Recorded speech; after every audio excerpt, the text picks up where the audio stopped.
Hello, friends, and welcome to Voices of the New Era podcast and video.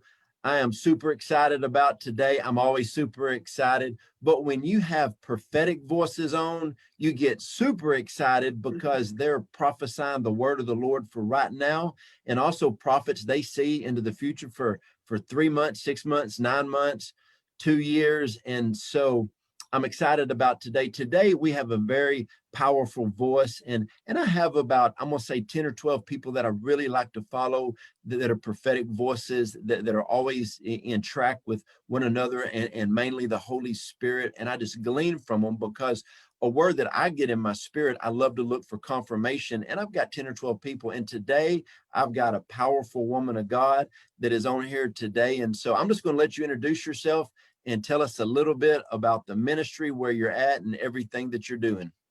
Hello, it's awesome to be on here. I'm honored. I've followed Joe Joe for a long time, so it's you always bring confirmation as well to what the Lord is saying. I live in Lexington, Kentucky. I have 2 girls. Been married for about 13 years now. Right now, I'm currently under my apostle Jonathan Stidham. I help out at the main campus there, but primarily I'm a writer. I'm a scribe, and so I release words that way. I just recently launched a Nabi Scroll. It's kind of like an Elijah's List or Spirit Fuel, just to have another, source out there, just to help emerging voices and also seasoned voices to get out there. And I've been traveling as well, ministering. Oh, I love that. And so talk about this news source that you created. That's so good. And I've been hearing a lot of people talk about that this is a season that people are going to start creating ministries, businesses. And I believe there is such a strong entrepreneuring just anointing upon our nation for people to create. So just talk about the process of how the Lord led you to just start creating. Yeah, I think, Lord's kind of spoken a couple words to me about that. I've even had some dreams, but I know it may not seem like the most or the greatest time to do that right now. But at the beginning of the year, the Lord gave me the word reset, and I saw him hit this red button that had reset written on it. I said, okay, well, we'll see what that means. And, I felt like we were saying, he's he's resetting us back to divine alignment, divine destiny. And a part of that, we're made in his image and we're called to create. He's the creator. And this is really a time for the creatives, the writers. It's time to start that business because, everything as we know it's over. It's a new blueprint that's coming. And, I have this saying where, we don't have to be dictated by what's going on in the natural. Don't allow the natural to dictate your spiritual seasons. And right now it's really an open heaven, for starting things. And there's really, it may not seem like it, but there's really a grace to start the business, to write the book, to paint, whatever it is that God has, put on your heart, make the music, make the CD. That's so good. And my word for the year was focus. And 3 times the Lord spoke to me about focusing. And right before something in the natural happened in America, that the COVID or the racial tension, God spoke to me a week before and said, focus. And I focused in on what he told me to, and everything I focused on exploded. Like Wow. our health coaching business grew 800% during the whole pandemic. And I'm like, what in the world? A few months ago, the Lord told me to focus in on our YouTube channel. And 2 months in a row, YouTube sent me a message and said, we can't track your numbers. You have actually grown 1,000% each month. And so that word is so right on. And I want to tell people, when there's a crisis, that's when you build. It's kind of like the stock market. When the stock market goes down, that is when you build. And you can look at the natural and figure out some things spiritually, like whenever the nation's in trouble, that's when voices arise. And so I want to talk about the new era and where we're going. Where do you see the church? Now, the church is going to be completely different. Thank the Lord. The church is about to be completely different. And we both know apostles and prophets are going to lead the way. But where do you see the church, and how do you see the church looking over the next 2 to 3 years? Yeah, I think, just like we were saying, it's really that time to push and it's time to plow. It's the apostolic, mandate, the 5-7-8 8081, we're in the decade of the ox, the pushing, the plowing. I had a dream in February where I was in the courtroom of heaven, and I saw on a board this list of churches. And so every church was being brought before this board to determine if they would stay open or closed. And at the time, COVID hadn't really hit yet. So I was like, Lord, what is this? What's this about? And so, I feel like you're saying, the whole face of the church is changing, and we have to, go beyond the four walls. And, really it's turning into the apostolic, grace, training, raising up, really equipping believers. Cause, I was at the National Prophetic Summit last week, and Bishop Bill Hammond was talking, we're in the kingdom age. We are preparing the way for the Lord. And, the way that we're doing church is not working anymore. And we need to get beyond the four walls, because right now, the harvest is ripe. And so I feel the church shifting into that evangelistic, the evangelism, because, we know the word, the 100, billion soul harvest. And so in order to really step into that, we have to shift, what we're doing. And, we're called to disciple nations, to release the kingdom, to disciple our nation. So I just feel like God is really, there's really like a dividing line. God is really, there's a line being drawn in the sand, who is really, truly, preaching the gospel, the truth, and those that have not been. And so we're going to see those, the Lord kind of shut down those things. And look what Sean Foyt's doing, just move, like worship, because really what's going to minister to, the rioting and the chaos is, the church has to find her voice again. And so, we're in the decade of the mouth, right? And so I think just, becoming more vocal, speaking into the things that are happening, because anytime that we remain silent, the enemy, can speak in our place, and we need to take that back. That is so true. And when we started our ministry called Roar, that's what the Lord spoke to me about, that I don't need just another voice. I need a voice that's going to roar. Now, I was pulling up, this is so good, but you put up a post this morning, and it said, I heard the Lord say that there is a sudden wind of breakthrough and change coming to your house. And you talked about this, and this got me. It said, you felt like this was a shift and a change. And that just hit me because, I've been talking about transition and shifts for probably 2 years, like a lot of people. But about 2 weeks ago, the Lord spoke to me and said, there is a shift coming now that is greater than, and I said, Lord, I don't want to release another word on shifts, because we've been releasing and releasing. And then this is what the Lord showed me. Where I live to Dallas is 180 miles, but about 30 miles in, there's a huge bend. And at the end of that bend, it is 150 straight miles. The Lord showed me a vision of coming out of that big bend, and it's just 150 straight miles. And the Lord spoke to me personally. They said, you're not going to do anything new, but you're going to build upon everything that you've been doing. And my whole life has been about new. But God says, now you are settled in, but create new with what you're already doing. So I know you felt that word shift. So can you speak into the word shift, sudden, and breakthrough? Yeah, I was reminded of the Song of Solomon too. I think I've been releasing this for a little while, but it goes down, the chapter says, can you not discern the day of new beginnings? Can you not see, can you not hear like the birds singing, or the flowers starting to bloom? And really in this hour, we have to look with spiritual eyes, because in the natural, it looks like mass chaos and, God, you left it, that's not true. But, transition is messy. And God will often make us uncomfortable to shift us, to transition. Church isn't working the way, it used to.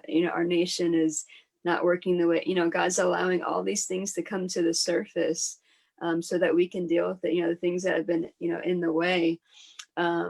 But, God, he's always doing a new thing, but it's a matter of us becoming aware of it. And the river of God is always flowing, the wind of the Spirit is always blowing. And so in this decade, I believe that there's a grace upon the building, and it's really not as complicated as we make it. It's more just coming into agreement with what God is, all the prophetic, I was one of the ones that prophesied for this year as well. The new, we're step, there's a book that's closed on the last decade, and there's a new book that's open. But in order for us to really step into the new, the Lord has had to bring down everything that's not like him, or everything that is not going to work, anymore. And I've been in Nehemiah, and this is really the Nehemiah mandate season. It's time to rebuild the wall, like you were saying, like it's time to build upon the foundations. That is it. And you actually just led into the next thing that I was going to ask you.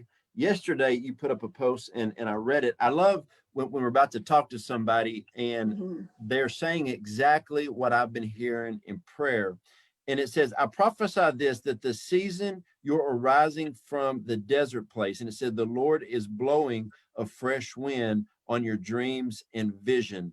And then he said this, the time is now to step into the new. And my wife was like, Joe, that sounds just like you.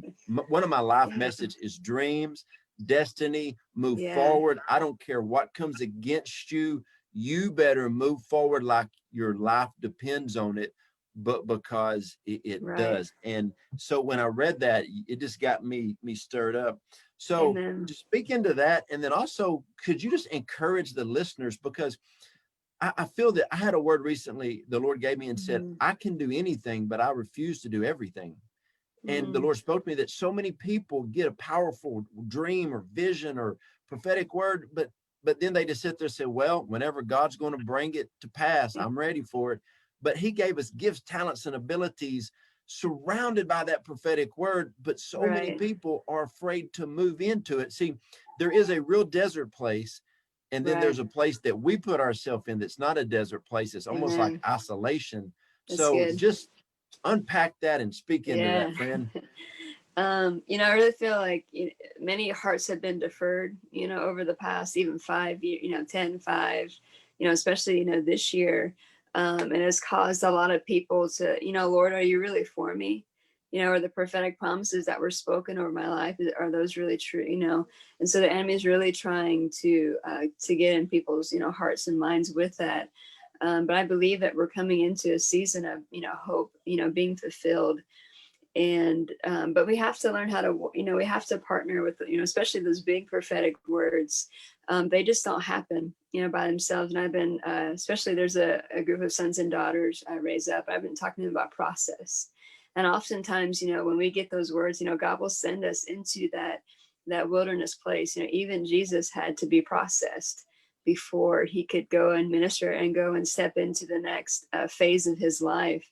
And so, Paul told Timothy to wage war, with the prophetic words. And so we have to do our part, because sometimes, delay can come from us. Sometimes it can be people. Sometimes it can be demonic delay. And so we have to learn to discern, where is the delay coming from? Is there something that I need to shift in me? Is it the people around me? Because sometimes you get warfare from people around you and you don't realize. And then sometimes it's, it's truly demonic, warfare. And so I think, we have to partner, what does the word say? What's the promise? And just continue to declare it. Because, God says that he watches over his word to perform it. And, when we stay in his presence, it says those who wait upon the Lord shall renew their strength. It doesn't say we get weary or tired or, give up, get beat up. But it says that, that our strength is renewed, that we can soar with the Lord. And so I think it's just, getting out of our flesh, getting out of our mindset and, getting into the spirit. And everything about this year is really the Lord trying to shift us out of that place, because it really doesn't make sense. Corona is not from the Lord, but he's allowed it to really, poke us and prod us and kind of expose, what we, need to work on, as the body and believers. But, I believe the best days of the church, the best days of your life are ahead. And the promises of God are yes and amen. And don't allow the enemy or anybody to tell you, any different. But sometimes, it's a process to walk it out. So. Yep. I love the word process, and that's what a lot of people don't like. But actually, I tell people all the time, the process is actually more important than the promise to me. And when you get to the Mm-hmm. promise, you're thankful for the process. But Right. what would you say, there are so many young prophetic voices coming up, and a lot of them, they're zealous, they may do some things wrong, and I've Mm-hmm. seen way too many apostolic prophetic voices shoot themselves in the foot Right. before it was their time, trying to force away. What would you say to a young person coming up in this apostolic prophetic kingdom age to make sure that their voice is strong, it's stable in the Mm-hmm. process? Because I believe that we are about to have just a powerful generation of young Mm-hmm. men and women of God. And I was reading a poll the other day, and I was shocked by it, but I loved it. It said this newer generation from ages 18 to 25, they're wanting to come back to a state in America of great morals, that they're not buying into hype, Wow. they're not buying into junk, they're not going to give into the lies of the media, they're wanting real. And I think that's going to be a foundation for God to Mm-hmm. pour out upon. So somebody coming up, I guess you could say, in ministry or fine-tuning their gift, because Mm-hmm. you're like rock solid. You're like somebody, when I look at it, I said, now this woman of God is Mm-hmm. stable, she's real, she's not performing, she's just, Mm-hmm. here I am, and this is the word type of person. And Amen. so could you speak into that?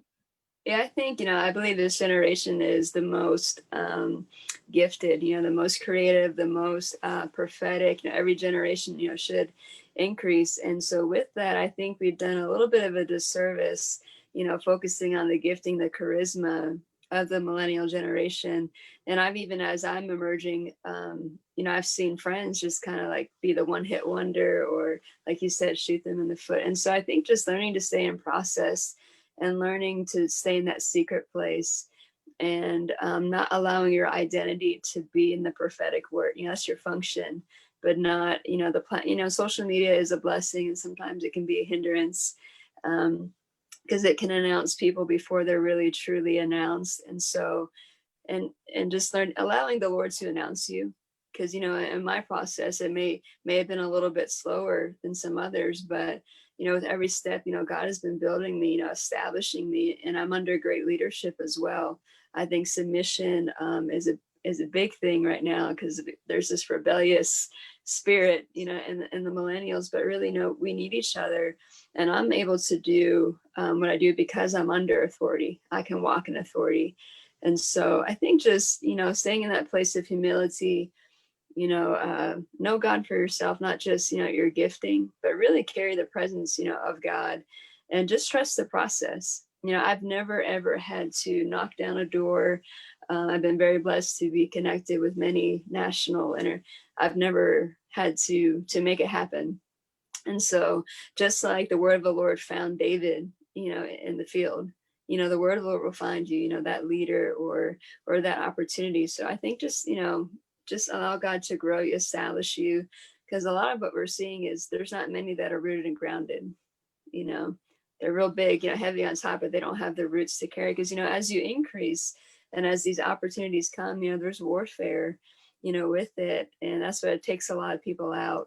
Or you gotta learn how to deal with the criticism, the things that come, that not everybody's gonna like you, kind of thing. And so I think just, stay in that secret place, because what, God will affirm you, because you have to know who you are first, because you can't allow that to get that from people or get that from the platform, because you'll live and die by that. That right there was some very, very sound advice. And, I just want to, piggyback off that. My apostle is Ken Malone. I call him Mm-hmm. twice a month. And what I do is I say, hey, this is what's going on in my life. This is what I'm doing. This is where I'm going to preach. This is what we have in our church. And I talk for 7 or 8 minutes, and then I stop. And then he in turn turns around and just speaks in to, Mm-hmm. to my life. And I fully receive it. I have another individual, Pat Shatsign, who speaks into my Mm-hmm. life on some things. And there's a lot of, I call them young guns, that come up, and I'm like, hey, who speaks into your life? Well, I don't want Right. anybody controlling me. I said, real fathers don't control. Right. They guide and lead, and they have your best interest in heart. Mm-hmm. And so I do believe that there's going to be strong, just men and women of God to champion the young people Mm-hmm. along. Last question I want to ask you, and prophetic people are the best to ask this question to: but what are some of the words the Lord's been giving you recently? Yeah, I felt, I had the reset, word at the beginning, and then into August, I began to feel that shift, that the pace, is picking up and that the Spirit of God is moving. And so we need to get, in step with the Spirit of God and, ask, Lord, what are you doing? Even though there's still some chaos, going on, what are you doing? How can I partner with you? Because I felt in September, and even, for the rest of the season, that many are launching and relaunching, that there has been a rebranding, in the shift. If you really kind of use it to work it, for your good, God is rebranding you, repackaging you, and really, relaunching many, ministries. There's a fresh wind upon that. There's a fresh grace. And then stepping into October, I believe that the Lord, He's bringing order to the chaos. But even with that, 10 means a time of testing, a time, a process. And so, as we kind of go into the end of the year, I believe, there's still going to be some more things to deal with, in the nation. But don't be moved, by that. We're stepping into our greatest day. There's a grace to build, to move, to do what it is that's in your heart, and to really step in, to the promises of God, and that, breakthrough is your portion. Breakthrough. We're here. We're in the new. So it's just a matter of, not allowing the spirit of fear to paralyze you, to hold you back. And I was thinking of the story of the prophet Elijah in 1 Kings 19. He had, been on the mountaintop, slayed the prophets of Baal, and then he ran right from Jezebel. He got a letter from her, with witchcraft, and from his greatest victory. In that transition time, he allowed fear to get in his heart, and so he went into this cave, and the Lord told him to come outside. And so the Lord came, in the wind. He came in the fire and the earthquake. And so Elijah was used to seeing God move, in those ways, but God was not in the big demonstrations. And so it says that the God's voice was in the still small voice. And, maybe Elijah wasn't used to that as much. And the Lord asked him, what are you doing here?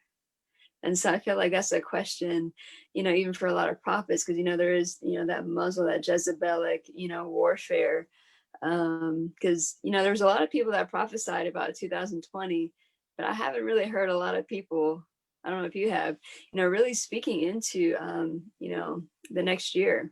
And so, I'm like, where's the voices at? Are we afraid now? Because we thought we missed it.